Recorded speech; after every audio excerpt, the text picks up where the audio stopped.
Bien, Ezequiel capítulo 8. Bueno, quiero contarles algo. Tenemos conferencias ya confirmadas para el 25 de octubre de este año, en el mismo lugar donde se hizo el año pasado, en Villa Alemana. Viene nuestro pastor Raúl, viene su ayudante con él. Ellos ya están confirmados y se compraron los pasajes, así que anímense, el valor va a ser de 7.000 pesos, ya empezamos.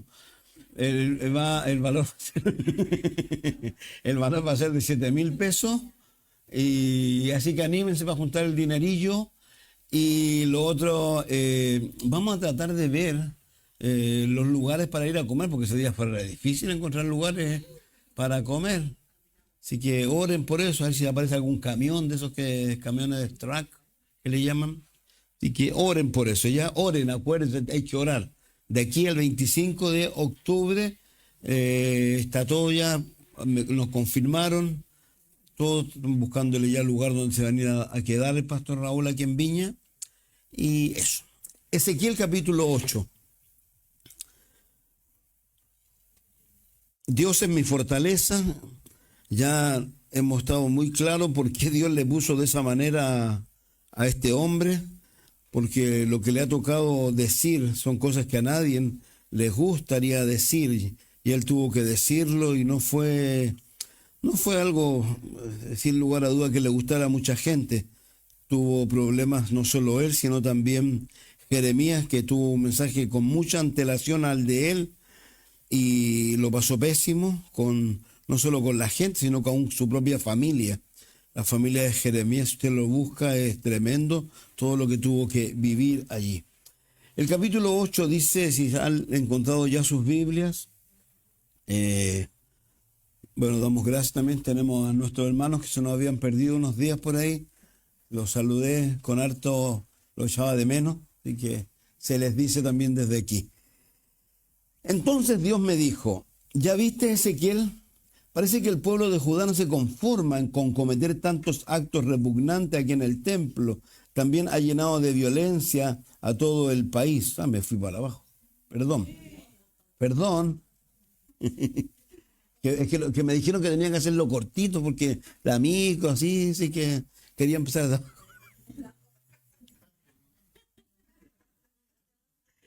El día 5 del mes de Elul, los jefes de Judá fueron a verme a mi casa. Para entonces ya teníamos 6 años viviendo como prisioneros en Babilonia. De pronto, mientras ellos estaban sentados frente a mí, el Dios de Israel me hizo sentir su poder y me permitió ver la figura de algo que parecía un ser humano. De la cintura para abajo parecía fuego, de la cintura para arriba brillaba como bronce pulido.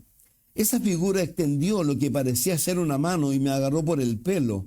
Entonces una fuerza dentro de mí me levantó por los aires y me llevó a Jerusalén. Una vez allí, me dejó a la entrada del portón interior que da al norte. Allí habían colocado un ídolo, pero allí también estaba el Dios de Israel en todo su esplendor, tal y como antes lo había visto en el valle. Al ver Dios aquel ídolo, se puso celoso y se enojó. Luego Dios me dijo que mirara hacia el norte. Cuando lo hice, vi que en el portón del altar junto a la entrada estaba aquel ídolo. Entonces Dios me dijo, fíjate en las acciones tan repugnantes que cometen los israelitas. Eso hace que yo me aleje de mi templo, pero todavía vas a ver cosas peores. Dios me llevó luego a la entrada del patio del templo y en la pared vi un agujero. Dios me dijo, haz más grande ese agujero. Así lo hice y encontré una entrada. Entonces Dios me dijo, entra y verás las acciones tan repugnantes que allí se cometen.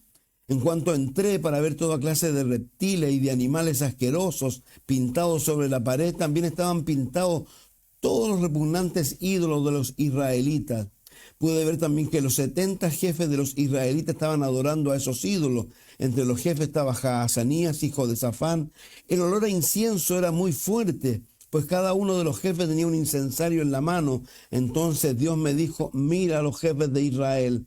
Allí los tienes, cada uno adorando en secreto a su propio ídolo. Ellos creen que he abandonado el país, por eso piensan que yo no los veo. Pero eso no es todo, todavía vas a ver cosas peores. De allí me llevó a la entrada norte de su templo. Allí vi sentadas unas mujeres que lloraban por el dios Tamuz. Entonces Dios me dijo, ves pues, todavía vas a ver cosas peores. Luego Dios me lleva al patio que está dentro del templo y vi que entre el patio y el altar había unos 25 hombres. Estaban de espalda al lugar santo y mirando hacia el este, arrodillados, tocaban el suelo con la cara y adoraban al sol. Entonces Dios me dijo, ¿ya viste, Ezequiel? Parece que el pueblo de Judá no se conforma con cometer tantos actos repugnantes aquí en el templo. También ha llenado de violencia a todo el país. Todo el tiempo me están haciendo enojar. Y para colmo me obligan a oler los ramos malolientes con los que adoran a su ídolo. Estoy tan enojado que voy a castigarlos sin ninguna compasión. A gritos me pedirán que los perdone, pero no les haré caso. Han pasado, además de los 6 años que dice él, que él ha estado prisionero, han pasado como 20 años ya desde que llegó llegó a Babilonia por primera vez Nabucodonosor. Como sabemos, han sido 2 veces. En la segunda fue Ezequiel el que bajó con ellos preso. Viene una tercera vez, ¿ya? Entonces, yo les decía la semana pasada, el viaje que ellos hicieron es aproximadamente de 1.500 kilómetros. Nosotros tenemos de aquí hasta Iquique 2.000 kilómetros. Piensen lo que significa esa caminata, encadenados, con todo lo que yo les decía, una fila enorme, con ancianos, con mujeres, con bebés, niños muriendo y toda esa desgracia hacia adelante. Entonces, es inimaginable en realidad todo eso. Entonces, ahora, yo lo he dicho en más de alguna ocasión, y aquí yo a veces cuando escribo, yo coloqué que atroz, que aquellos que iban a ser cabeza ahora son cola. Y eso es lo más triste de todo esto. Lo más triste de todo esto es que ellos nunca, Dios tenía pensadas estas cosas para estas personas, tenía planes totalmente diferentes. Los planes de Dios son de bondad y eran de bondad, pero hay un proceso en donde Dios lamentablemente va a tener que hacer estas cosas y aquí va a establecer una vez más la razón. Entonces, ahora, seguramente Dios está hablando con Ezequiel esto porque pudiera ser que entre las personas que están con él, en este caso dice que son los jefes de Judá que fueron a verlo a la casa de él, ¿ya? Entonces no sabemos a qué fueron ellos. Pudiera ser que ellos están de alguna manera expresando o pidiendo algunas explicaciones o las cosas que a veces son típicas de las personas que como que dicen hay una interrogante, pero Dios aquí se va a encargar de que esa interrogante desaparezca.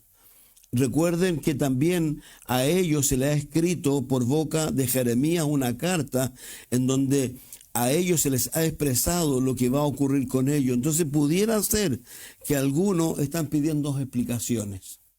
Y Dios en su amor se la da. Eso es lo que va a hacer aquí. Recuerden, Él va a subir por tercera vez a Babilonia, pero ahora lo va a destruir todo. La razón es muy sencilla. Aquí la razón es porque no hay arrepentimiento verdadero ni genuino. Si uno trae a lo que hace mención la Escritura, el problema de ellos no es que lo hicieron ni es que lo vayan a hacer, es que lo están haciendo. Y eso es lo que Dios le está mostrándole a Ezequiel para seguramente disgusto, tristeza a Ezequiel de tener que ver esas cosas que solo Dios de repente las puede ver, porque obviamente Él lo sabe todo, pero aquí Él es necesario que lo vea para que Él atestigüe a esta gente que Él ha sido testigo de estas cosas que ellos están haciendo allá. Entonces, hay algo que es bien sencillo y es por esto que uno de repente encuentra en Juan y aún en las palabras del Señor Jesús en Mateo 17:24, es tan severo con las personas que están pecando. La Biblia o Juan dice claramente que el que practica el pecado no conoce a Dios. Yo lo he dicho y no voy a desdecirme de aquello. Pecamos porque somos pecadores, ¿ya? Pero hay una gran diferencia entre pecar, esos pecados que nos ocurren, que nos enojamos, que a veces nos damos cuenta de que en realidad somos más orgullosos de lo que pensábamos, o a veces nos damos cuenta de que realmente somos envidiosos. Pero es diferente a cuando uno pueda estar practicando un pecado en sí. Entonces estas personas, según lo que nos dice el capítulo 5, ellos estaban practicando el pecado. Según lo que nos cuenta el capítulo 8, ya para qué mencionarlo, ahí claramente se está mostrando en lo que ellos están haciendo y lo que Dios se ve en la obligación de hacer producto de esto. El capítulo 8 hasta el capítulo 24 es la segunda división del libro, que se va a extender hasta que se lleve a cabo la destrucción completa de Jerusalén y sean traídos las últimas personas, las otras pocas huyan. Acuérdense, y siempre les digo, lean el final de Jeremías, huyan a Egipto, se lleven a Jeremías con ellos, obligado, pero Dios les ha dicho a ellos que aunque vayan a Egipto, aunque vayan donde vayan, Dios los va a juzgar, Dios los va a matar. Que no hay escapatoria para ellos. Entonces, de eso es lo que se está tratando aquí esto. Entonces, una de las cosas tremendas que uno puede ver aquí, primero, es que a pesar de todo lo que está ocurriendo, ¿no es cierto?, el Espíritu Santo aún está allí, dice que aún no ha abandonado, digamos, está la imagen del celo, dice, pero también está la gloria de Dios. Digamos, yo reitero y siempre lo he dicho, Dios es un Dios de oportunidades, sin lugar a duda, y uno tiene que tomar en forma inmediata. Apenas Dios te da una oportunidad, te abre una puerta para salir, tú tienes que salir de aquello y dejar de hacer aquello que puede estar haciéndose en un momento determinado. Entonces aquí dice que el día 5 del mes de Elul, los jefes de Judá fueron a verme a mi casa. Para entonces ya teníamos 6 años viviendo como prisioneros en Babilonia. De pronto, mientras ellos estaban sentados frente a mí, el Dios de Israel me hizo sentir su poder y me permitió ver la figura de algo que parecía ser un ser humano. De la cintura para abajo parecía fuego, de la cintura para arriba brillaba como bronce pulido. Lo que aquí está viviéndose de alguna manera no nos dice que las personas que estaban con Ezequiel no hayan visto esto. Lo único que ellos no lo vivieron. Ezequiel debe haber desaparecido de la presencia de estas personas. Entonces, yo imaginaba esto en algo muy sencillo, que es lo que es el rapto de la iglesia. Porque el rapto de la iglesia, tal como se dice, y a veces uno lo ve en pequeños cortometrajes, sobre todo hay uno que está predicando un pastor y de repente se oye como un trueno y desaparece y queda un montón de gente ahí también. Porque así va a ser el rapto de la iglesia. Entonces aquí Dios de alguna manera está haciendo esto, está mostrando a estas personas, no está solo Ezequiel. Claramente aquí el Espíritu Santo va a venir sobre él. Es todo lo que él necesita, y también quiero mencionarlo una vez más, es todo lo que tú necesitas y yo necesito. Si nosotros no nos equivoquemos pensando que necesitamos esto, cuando nosotros necesitamos al Espíritu Santo sobre nosotros. Cuando el Espíritu Santo venga sobre nosotros, tengamos la seguridad de que cualquier cosa que podamos necesitar en la vida, ¿sabe quién la va a traer o no? Es Dios. Él ha sido muy claro y yo he sido repetitivo con eso cuando él dice, miren los lirios del campo, miren las aves del cielo, no siembran, no tienen graneros, yo los cuido. Y le dice a ellos, hombres de poca fe, busquen primero el reino de Dios y las demás cosas yo las añadiré. Creo que no es menor cuando Dios de alguna manera pone su firma en estas cosas. Entonces aquí estas personas no solamente deben haber sido sorprendidas de una manera increíble con todo lo que ocurrió aquí. Ahora, esto, si uno lo piensa escrituralmente, no es algo que tampoco nos debiera sorprender a nosotros. ¿Por qué razón? Porque encontramos en el libro de Corintios segunda, en el capítulo 12, por favor, dice el apóstol Pablo, haciendo mención de algo que le ocurrió a él, Dice, nada se gana con hablar bien de uno mismo, pero tengo que hacerlo. Así que ahora les voy a contar las visiones que tuve y lo que el Señor Jesucristo me dio a conocer. Conozco un hombre que cree que en Cristo, que hace 14 años fue llevado a lo más alto del cielo. No fue si fue llevado vivo o si se trató de una visión espiritual. Solo Dios lo sabe. Lo que sé que ese hombre fue llevado al paraíso y allí escuchó cosas tan secretas que a ninguna persona le está permitido decirla. Esta situación en particular, si usted va conmigo, por favor, a Hechos, capítulo 14, verso 19, ahí ocurrió un evento y la gran mayoría de los comentaristas dicen que ahí el apóstol murió y que el relato que él hace en 2 de Corintios es eso. Entonces, lo que está pasando con Ezequiel no debe sorprendernos a nosotros. ¿Por qué razón? Porque ya en la propia Escritura encontramos otros ejemplos en el Antiguo Testamento. Encontramos a Enoc, que dice que Dios se lo llevó. Encontramos ¿a quién más? A Elías, que Eliseo lo vio irse en un carro de fuego.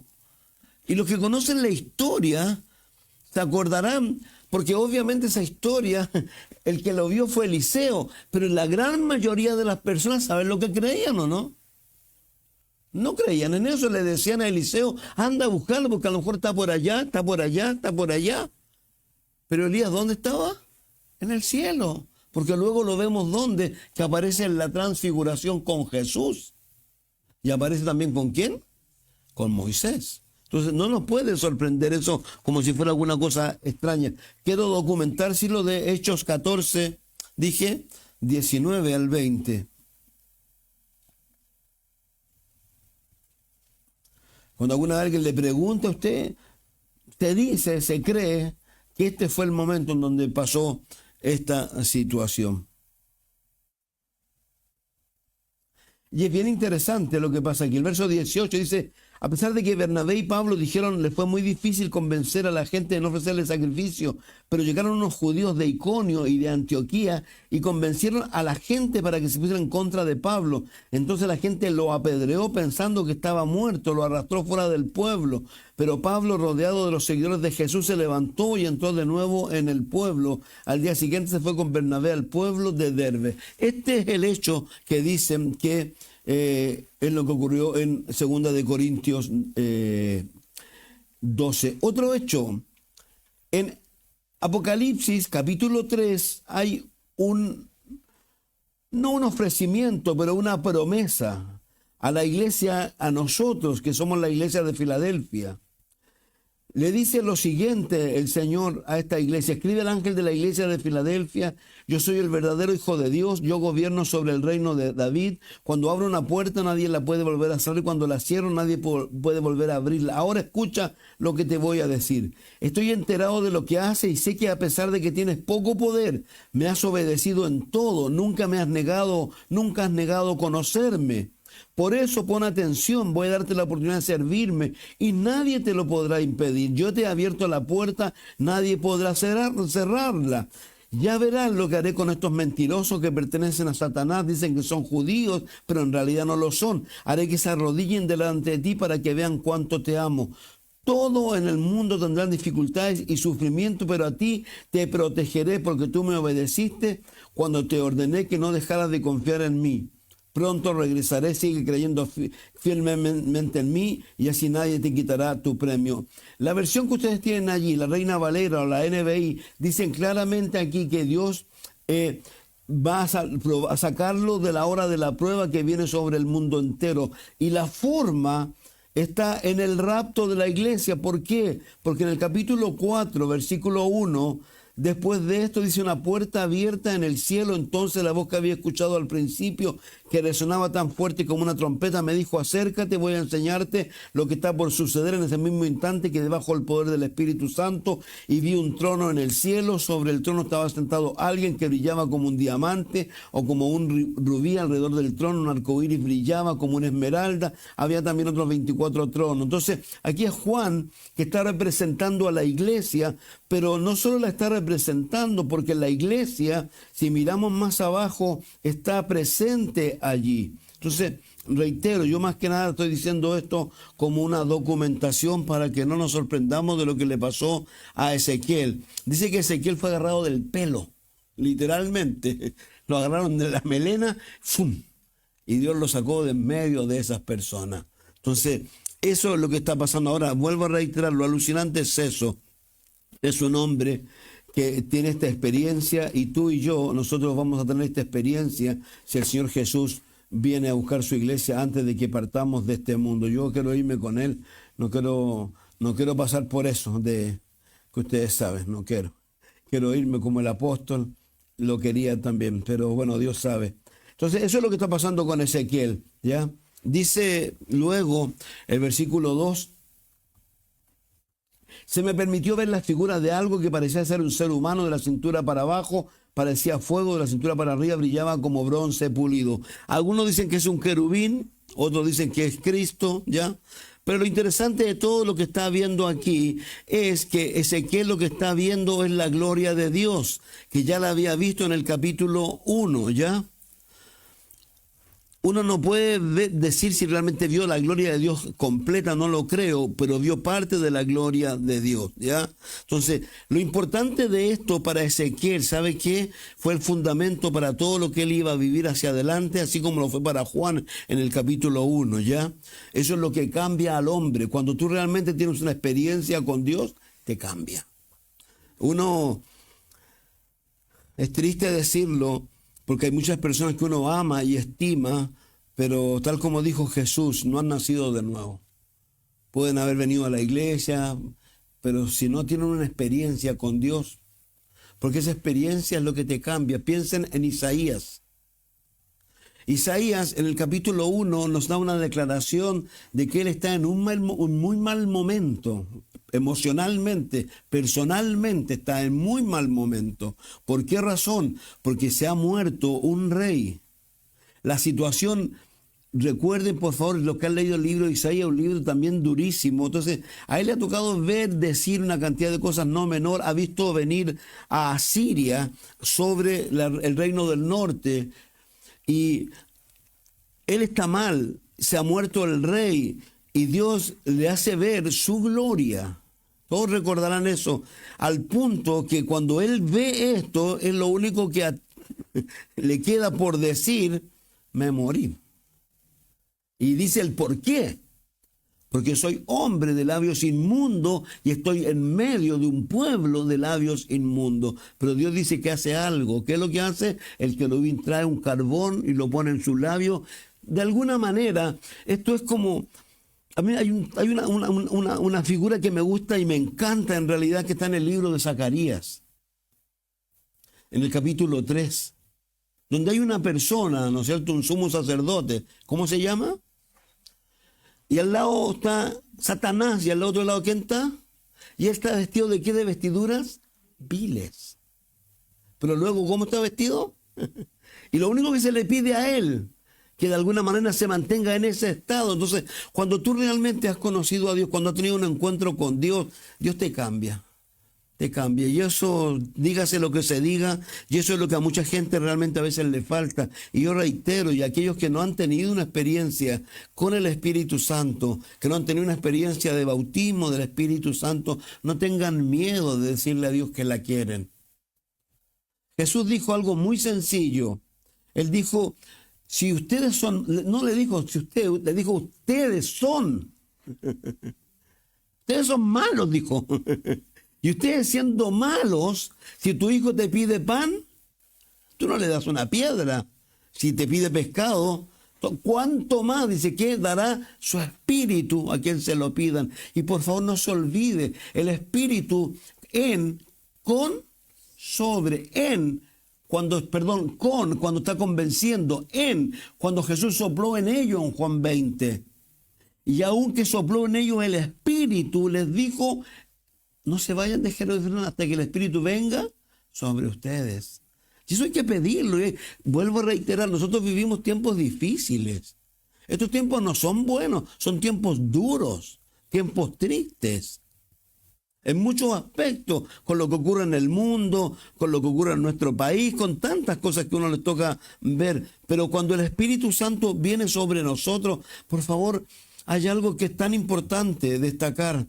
Es como cuando el Señor le dice por medio de el apóstol Pablo a ese grupo de personas que también están abrumadas.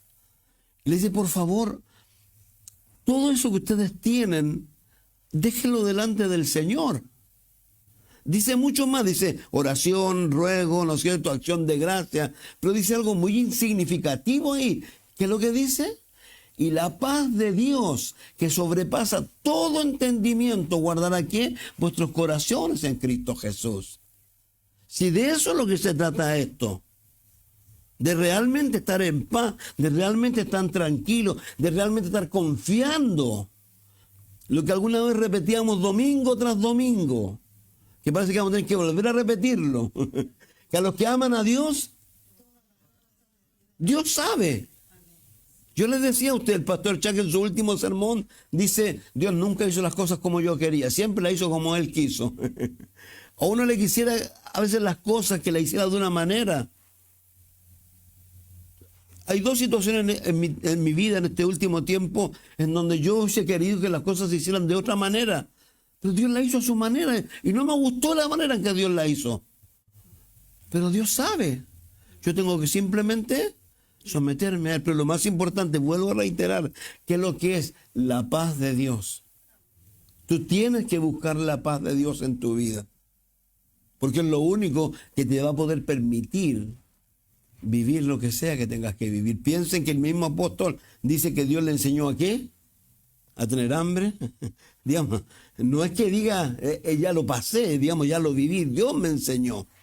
Porque muchas veces, reitero lo que he estado diciendo este último tiempo, en el proceso, en donde Dios nos mete como a estas personas, hasta que nos saca, a veces en el proceso se falla. Y como se falla, ¿qué es lo que hay que hacer? Volver a pasarlo. Esto es como una prueba. O es una prueba. Y si la prueba no se hace bien, se repite. Y eso es lo que yo pienso que uno no debiera querer hacer. Entonces, aquí este hombre, entonces eso está viniendo el Espíritu sobre él. ¿Saben? Quiero decir algo con respecto a lo que acabo de mencionar. Voy a ir más rápido, voy a ir citando. Ustedes tendrán que anotar y acordarse. Isaías, ¿no es cierto?, veía al Señor. A mí me gusta muchas veces esto, y sobre todo pienso que muchas veces nosotros no estamos conscientes de quién es Dios. Perdónenme, a veces no estamos tan conscientes de quién es Dios. Que realmente, como dice Malaquías, gracias a Dios dice que Dios no cambia, porque si no hubiésemos sido consumidos.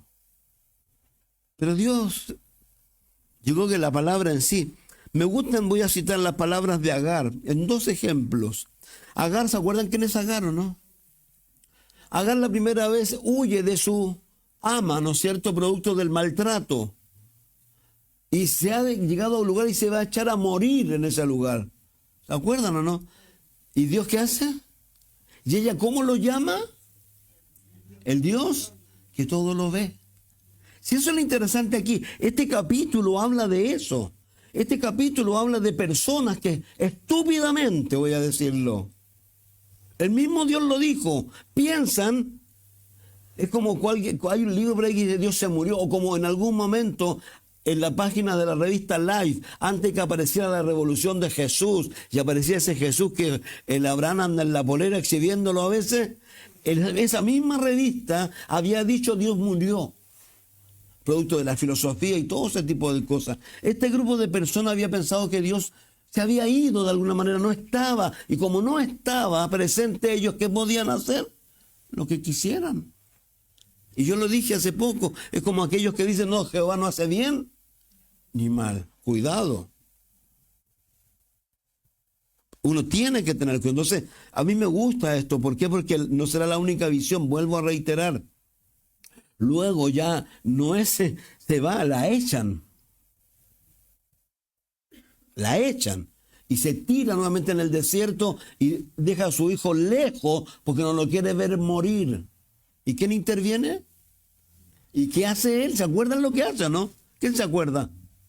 le abre los ojos, no, le abre los ojos para que vea ¿qué? La fuente de agua. Hermanos míos, la fuente de agua viva tiene un solo nombre y se llama Jesús. Y él dijo claramente, el que tiene sed, venga a mí y beba, y de su interior correrán ríos de agua viva. Yo les dije el otro día, yo ya estoy cansado de esa explicación que he dado. ¿Cuál era? Yo ya no hablo, no digo eso ya. ¿Cómo estáis bien? No, ya, chao. Ahora, ¿qué Dios me dice? Que les bendiga. Así lo leía y así lo quiero hacer, que lo hagamos también. Dice ahí en el libro de Números, dile a los sacerdotes que esto tienen que hacer. Y cuando lo hagan, yo, dice él, voy a bendecir. Somos benditos. Somos benditos de Dios. Pero estas personas, lamentablemente, reitero, su equivocación es pensar que de alguna manera pueden esconderse de Dios. ¿Se acuerdan de lo que dice el salmista? ¿A dónde me esconderé? De tu presencia. Es imposible escondernos de Dios. Entonces, ¿Dios qué es lo que va a hacer? Va a poner en evidencia a estas personas porque ellos creían otra cosa en realidad. Dice, esa figura extendió lo que parecía ser una mano, me agarró por el pelo, entonces una fuerza dentro de mí me levantó por los aires y me llevó a Jerusalén. Una vez allí me dejó a la entrada del portón interior que da al norte. Allí habían colocado un ídolo, pero allí también estaba el Dios de Israel en todo su esplendor, tal como antes lo había visto en el valle. Al ver Dios aquel ídolo, se puso celoso y se enojó. Luego Dios me dijo que mirara hacia el norte. Cuando lo hice, vi que el portón del altar, junto a la entrada, estaba aquel ídolo. Entonces Dios me dijo, fíjate las acciones tan repugnantes que cometen los israelitas. Algo interesante es que él está físicamente aquí. ¿Sabe por qué está físicamente aquí? Porque si yo leo más abajo, a él se le dijo que picara, que sacara físicamente. De alguna manera, las personas que estaban adentro no lo vieron. Dios lo ocultó, pero él estaba físicamente allí. Él fue llevado, tal como Pablo dice, al cielo físicamente. Entonces, está viendo aquí. Entonces, ¿qué es lo que está haciendo? Reitero el problema de estas personas. ¿Cuál ellos? Decían que Dios no hará bien ni mal. Reitero, no nos equivoquemos. Romanos 2, por favor.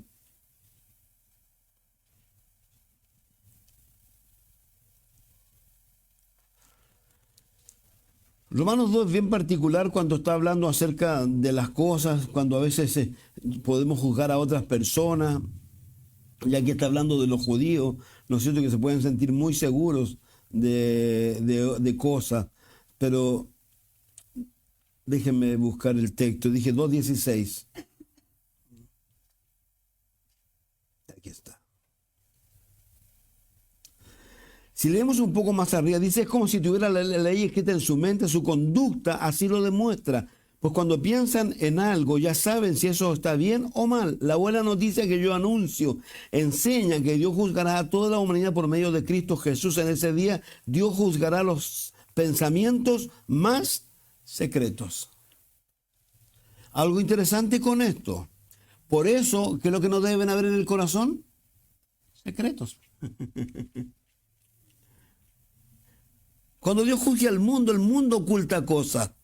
Pero el creyente no tiene que ocultar nada. El creyente tiene que tener una claridad muy tremenda. Es como dice el salmista. ¿Se acuerdan de que el salmista ora una oración y le dice, Señor, perdóname y por favor ayúdame a ver aquello que yo no veo? ¿Cómo le llama a él? Los pecados que me son ocultos, es lo que yo digo. Cuando de repente nos conocemos, ¿o no? Algunos son orgullosos, arrogantes, envidiosos. Y eso es parte de nuestro ser, de nuestra naturaleza, con la que luchamos cada día. Y por eso la presentamos delante de Él. Por eso Él puso un abogado allí. Si lo peor que podemos hacer nosotros es ocultar aquellas cosas y decir, no, si yo no soy así. A gente le cuesta, no. Cuando tú le dices, no, le cuesta. Pero a veces es necesario. Y el salmista lo dice, miren, por favor, el Salmo 19 primero.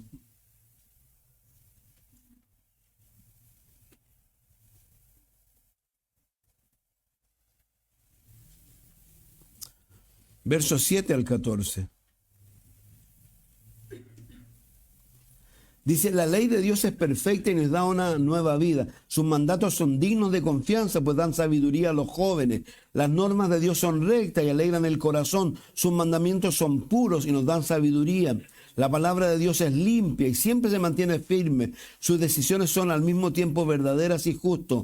Yo prefiero sus decisiones más que montones de oro. Me endulzan la vida, más que la miel del panal. Me sirven de advertencia. El premio es grande si uno cumple con ella. Nadie parece darse cuenta de los errores que comete. Perdóname, Dios mío, los pecados que cometo sin darme cuenta. Líbrame del orgullo. No me dejes que me domine. Líbrame de la desobediencia para no pecar contra ti. Tú eres mi Dios y mi protector. Tú eres quien me defiende. Pero interesante, primero, lo que habla con respecto a la palabra. ¿Saben? Muchas veces la gente está sin fe. ¿Pero sabe por qué está sin fe o no? Porque no leen.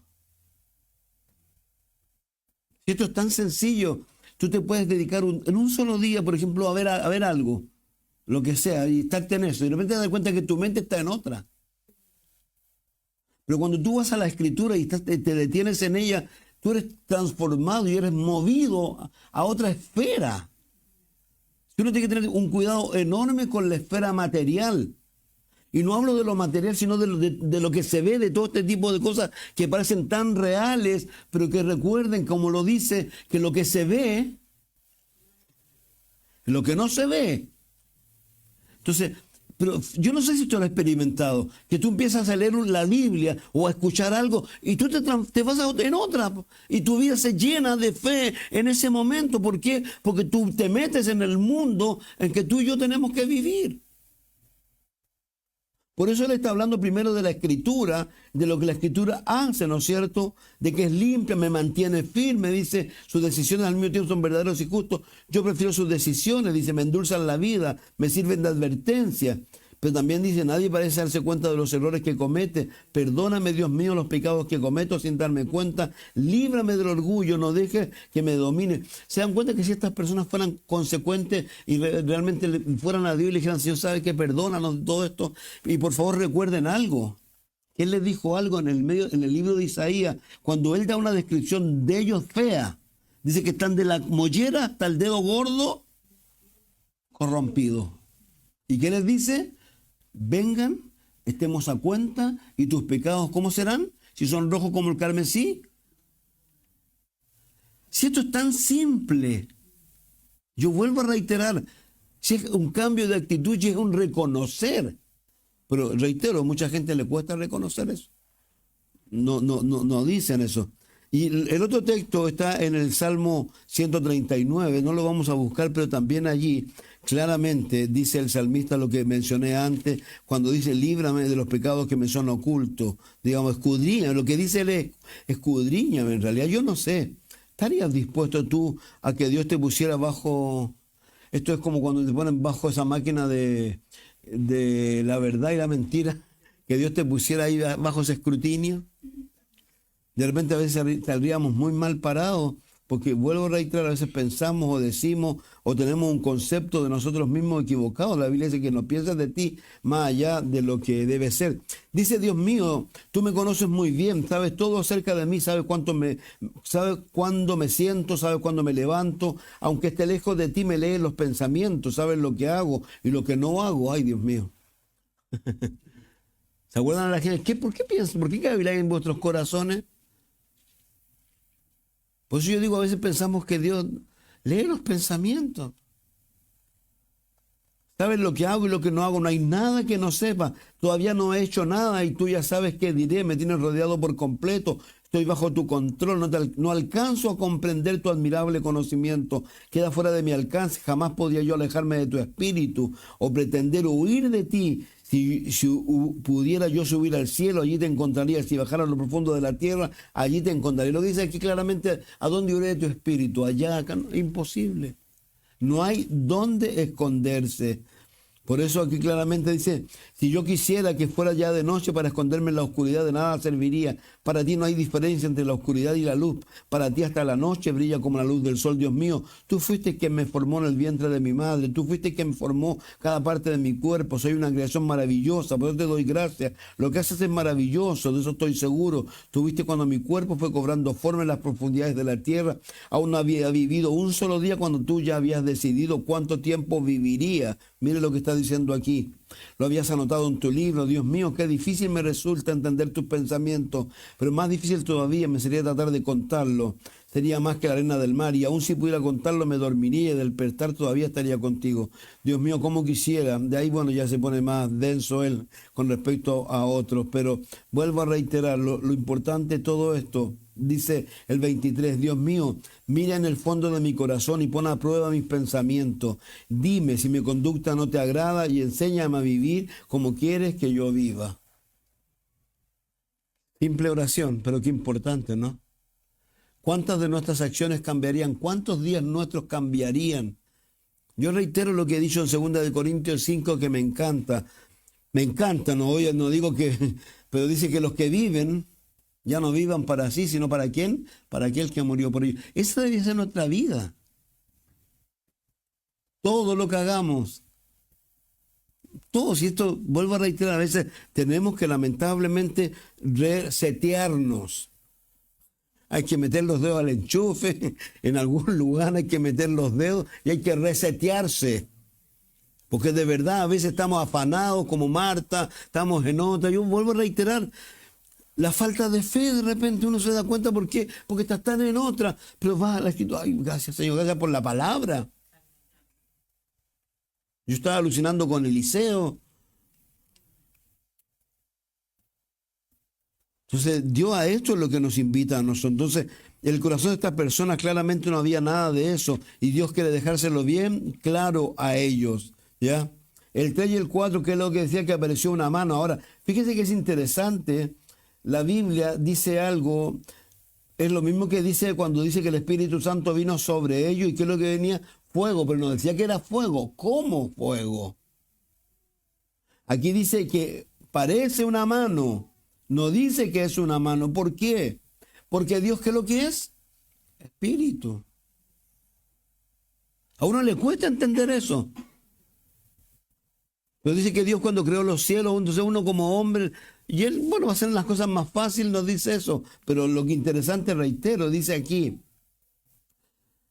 esa figura extendió lo que parecía ser una mano y me agarró por el pelo. Entonces una fuerza dentro de mí me levantó por los aires y me llevó a Jerusalén. Una vez allí me dejó a la entrada del portón interior que da al norte. Allí habían colocado un ídolo, pero ahí también estaba el Dios de Israel en todo su esplendor. Aún no lo había abandonado. Y esto yo alucino con esto. Alucino con las oportunidades que Dios está dando a las personas hoy día. Y pienso en lo que le digo a esas personas que uno conoce. Yo conozco a algunos que me dan ganas de agarrarlo a cómo en realidad. A un negro conozco. Y que Dios ha hecho cosas tan increíbles, lo ha salvado y de repente uno no entiende. Yo vuelvo a reiterar, ¿sabe qué? Un poco para parafasear todo, un poco para que no se me olvide la idea. ¿Por qué Dios dice que Dios celoso, ¿no es cierto?, con respecto a los ídolos? No porque Él vaya a sentir envidia del ídolo, ¿no? Sería una estupidez de las más grandes, sino que más que nada es por la estupidez, voy a decirlo de esta manera, del hombre de confiar en un palo, de confiar en una estatua que si la botan se cae, que tiene ojos pero no ve, oídos pero no oye, bocas pero no habla. Si eso es lo que a Dios lo compunge el corazón. Recuerden, lean Jeremías, lean. ¿Quién iba a buscar la leña? Los niños más chicos, ¿no es cierto? ¿Y el papá qué es lo que hacía? El ídolo. Ese es el dolor. Esto como vuelvo a reiterar. Pero como le dice Jeremías, ¿me han dejado a mí? Te hago una pregunta. ¿Podemos dejar a Dios? Pues yo puedo dejar a Dios hoy día. Abandonarme a mí. ¿Y a dónde voy? ¿Qué creen que va a suceder conmigo? ¿Que me voy a convertir en un mejor hombre? Olvídense. ¿Una mejor mujer? Olvídense. Es imposible. Entonces, de eso es lo que trata esto. Por eso Dios aquí está hablando estas cosas y le está diciéndoles a ellos lo que le está diciendo. ¿Por qué? Porque ellos claramente necesitan entender ciertas cosas que lamentablemente... Ahora, aquí ya vemos una cosa bien sencilla, que lo que es que a Ezequiel le ha crecido el pelo. ¿Se acuerdan que se lo había cortado? Ya le creció el pelo. Ya no anda pelado, menos mal ahí se puede peinar. Entonces dice que de ahí lo agarró el Señor, fue una fuerza. Dice en otros textos, dice viento, la Reina Valera. En otro dice espíritu, obviamente fue el Espíritu Santo, ¿ya? No hay otra cosa. Y lo llevó a otro lugar, ya lo miramos, por favor. Vuelvo a reiterar, no te debe sorprender de que Dios pueda hacer eso. En lo personal, yo una vez salí del cuerpo. Yo tuve una experiencia cuando conocí a Jesucristo, estábamos orando en la alianza y yo recuerdo haber estado en el techo de la alianza mirándome a mí mismo orando abajo.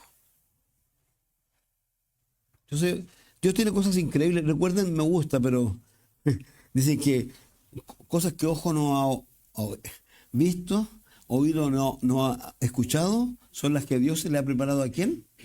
A los que le aman, dice ahí en Corintios. Dios tiene cosas increíbles. Si nosotros tenemos que entender, vuelvo a decir que hay que buscarlo a Él, no hay nada más que eso. Entonces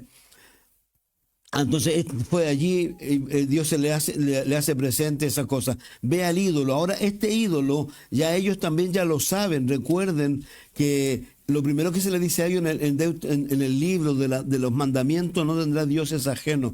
Algo interesante con los ídolos vienen desde hace rato. ¿Se acuerdan de una de las esposas de Jacob? Cuando vinieron de la casa de Labán, ¿y qué se trajo? Un ídolo, porque habían muchos ídolos. Entonces, es algo viejo. Entonces, no solo ahí, también Jeroboam hizo 2 ídolos. Entonces, este ídolo que está aquí pareciera ser que es el que levantó Manasés en 2 de Crónicas 33. A lo mejor estuvo guardado en algún momento y alguien lo sacó, ¿ya? Entonces, lo importante, reitero, no hay que ser ingenuo tampoco con esta gente. Vuelvo a reiterar, voy a citar el texto, Jeremías 44, 17, lo dije la semana pasada, cuando ellos dicen, se atreven a decirle a Jeremías, a nosotros nos está yendo mal desde que dejamos de adorar ¿a quién? A la Reina de los Cielos.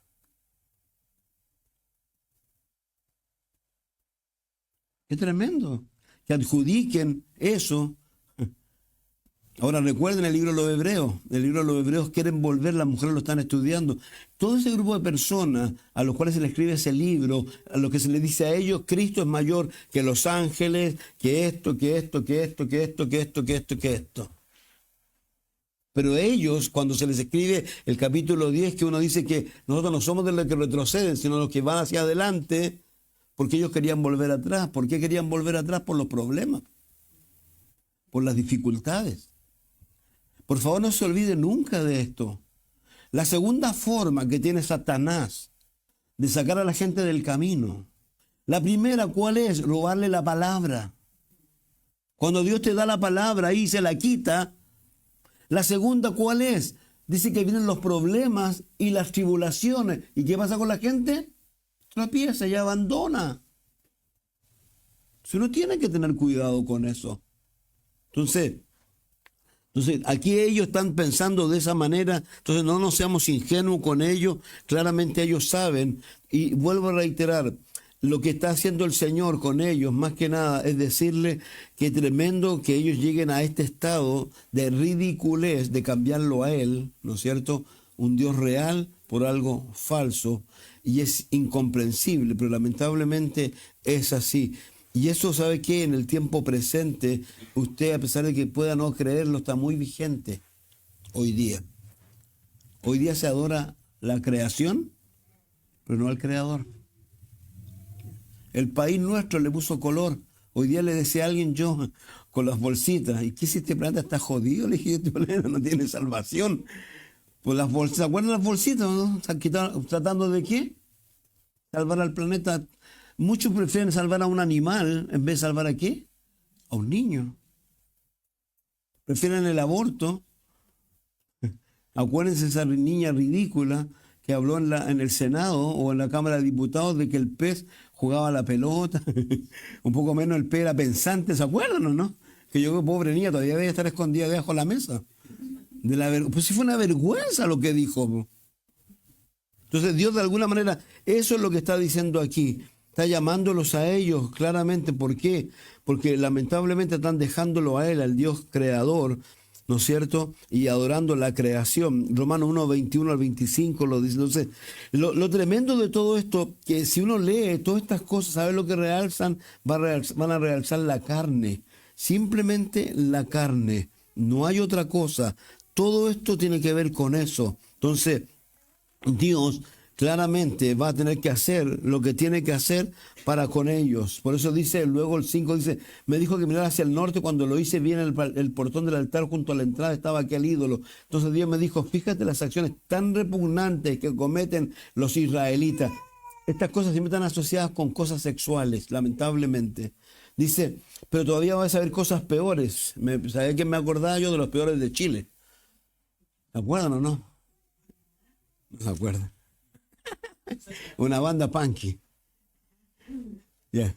Dice, Dios me llevó luego a la entrada del patio del templo, en la pared vi un agujero, Dios me dijo, haz más grande este agujero. Así lo hice, encontré una entrada, Dios me dijo, entra y verá las acciones tan repugnantes por segunda vez que allí se cometen. En cuanto entré pude ver toda clase de reptiles, de animales asquerosos pintados sobre la pared. También estaban todos los repugnantes ídolos israelitas. Pude ver también que los 70 jefes de los israelitas estaban adorando a esos ídolos. La autoridad. Entre los jefes estaba Hazanías, hijo de Safán. El olor era tan fuerte, cada uno de los jefes tenía un incensario en la mano. Entonces Dios me dijo, mira los jefes de Israel, ahí los tienes cada uno adorando en secreto a su propio ídolo. Ellos creen que he abandonado el país, por eso piensan que no los veo, pero eso no es todo. Vas a ver cosas peores. De ahí me llevó a entrar al norte del templo, vieron mujeres que lloraban por el dios Tamuz. Entonces Dios me dijo, ¿ves esto? Pues todavía verás cosas peores. Yo le dije que no era Tamuz. Es la única parte que sale en la Biblia. Tamuz es un dios que se muere, se supone, en otoño, cuando mueren todo lo verde, ¿no es cierto? Y en primavera florece. Entonces ellos estaban llorando porque estaban floreciendo todo, porque se pensaba que el esposo, ese ídolo hombre, iba a venir y le iba a resucitar para... ¿Para qué le digo más? Piensen en Dios. Un Dios que hizo una nación, que les mostró cosas increíbles, que ellos están llorando en un lugar físico por una estupidez. Luego me llevó al patio que está detrás del templo y vi que entre el patio y el altar había 25 hombres, estaban de espalda al lugar santo, mirando hacia el este, arrodillando, tocando el suelo con la cara y adoraban al sol. La creación. Entonces me dijo, ¿ya viste, Ezequiel? Parece que el pueblo judío no se conforma en cometer tantos actos repugnantes aquí en el templo. También ha llenado de violencia a todo el país, todo el tiempo me están haciendo enojar y para colmo me obligan a oler los ramos malolientes con que adoran sus ídolos. Por favor, fíjense algo muy simple. Todos los países, la violencia que impera es terrible. ¿Y sabe por qué o no? Porque todos los países han dejado a ¿quién? A Dios fuera. En todas las constituciones del mundo, en Estados Unidos, ahora, gracias a Donald Trump, que hasta por ahí me está gustando porque están subiendo todas las cosas por culpa de él. Pero él volvió a decir ciertas cosas, pero las leyes han sacado a Dios de... Entonces, yo lo dije la otra vez y lo voy a decir de nuevo, a pesar de que a algunos no les pueda gustar.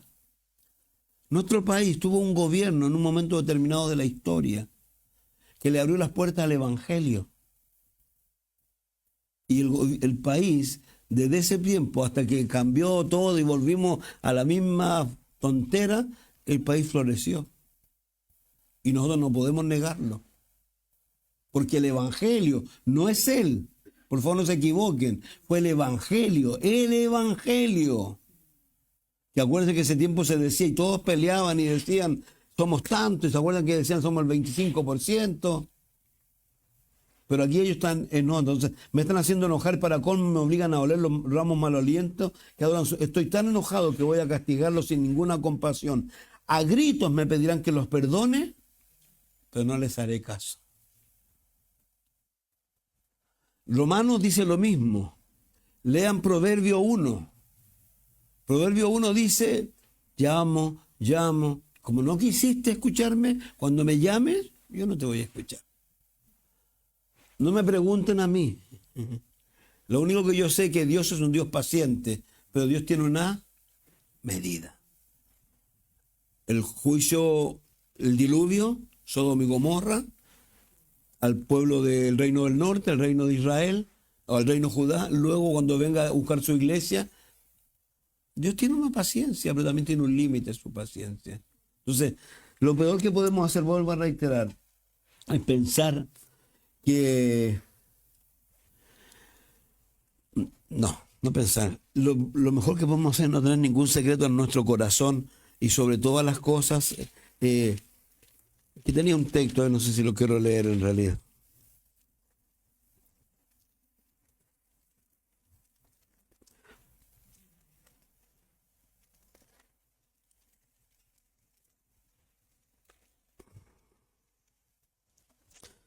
Bueno, Efesios 4:12 en realidad, Hebreos 4:12, que habla de la palabra de Dios, que es más viva, cortante, que penetra hasta... Lo único que tú y yo necesitamos es el Espíritu Santo, y lo único que tú y yo necesitamos es la palabra de Dios en este tiempo, nada más. Y Dios va a hacer todo lo que quiera hacer. Vamos a orar. Los voy a invitar a que se pongan en pie también, por favor.